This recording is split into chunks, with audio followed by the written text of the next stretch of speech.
ಏನ್ ಫ್ರೆಂಡ್ಸ್, ನಾನು ಇದು ಕ್ಲೋಸ್ ಇರೋ ವಾಟರ್ ಬಾಟಲ್ ನಲ್ಲಿ ನೀರ್ ಹಾಕಿ ವೇಸ್ಟ್ ಮಾಡ್ತಾ ಇದ್ದೀನಿ ಅಂತ ಅನ್ಕೋತಿದ್ದೀರಲ್ಲ, ಅದು ಆಮೇಲೆ ಹೇಳ್ತೀನಿ. ಇವಾಗ ಟಾಪಿಕ್ ಏನಂದ್ರೆ, ನಿನ್ನ ನಾನು ಹೇಳಿದ್ನಲ್ಲ ಫ್ರೆಂಡ್ಸ್, ಮಕ್ಕಳ ಮೈಂಡ್ ವಾಟರ್ ಬಾಟಲ್ ತರ ಇರತ್ತೆ ಅಂತ, ಮಲ್ಕೊಂಡಾಗ ಅವರು ಫ್ರೀ ಇದ್ದಿದ್ದ ಟೈಮಲ್ಲಿ ಹೇಳ್ಬೇಕು ಅಂತ ನಿನ್ನ ಅಂದಿದ್ನಲ್ಲ. ಇದೇ ವಾಟರ್ ಬಾಟಲ್ ನಿಂದ ಇನ್ನೊಂದು ಟ್ರಿಕ್ ಇದೆ, ನಾನು ಹೇಳ್ತಾ ಇದ್ದೀನಿ. ಈ ಗ್ಲಾಸ್ ಅಲ್ಲಿ ಇರೋದು ಪ್ಯೂರ್ ವಾಟರ್. ಓ, ನೀರು ಹೋಗ್ತಾ ಇಲ್ವಲ್ಲ?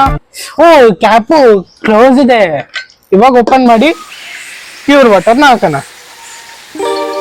ಅರೆ ನೋಡಿ ಫ್ರೆಂಡ್ಸ್, ನೀರೇ ಹೋಗ್ತಾ ಇಲ್ಲ. ಎಲ್ಲ ಹಾಕಿರೋ ನೀರೆಲ್ಲ ಹೊರಗಡೆ ಬರ್ತಾ ಇದೆ. ಓ, ಇದ್ರಲ್ಲಿ ಇದ್ದಿದ್ದು ಓಲ್ಡ್ ವಾಟರ್.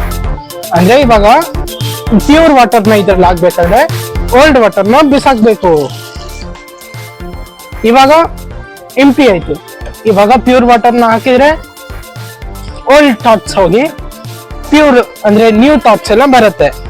ಅದೇ ತರ ನಾವು ಮಕ್ಕಳಲ್ಲಿ ಎಷ್ಟೋ ವಿಷಯಗಳಿರುತ್ತೆ, ಅದು ಓಲ್ಡ್ ಥಾಟ್ಸ್ ನ ಕ್ಲಿಯರ್ ಮಾಡಿ ಪ್ಯೂರ್ ಥಾಟ್ಸ್ ನ, ನ್ಯೂ ಥಾಟ್ಸ್ ನ ಹಾಕೋಣ.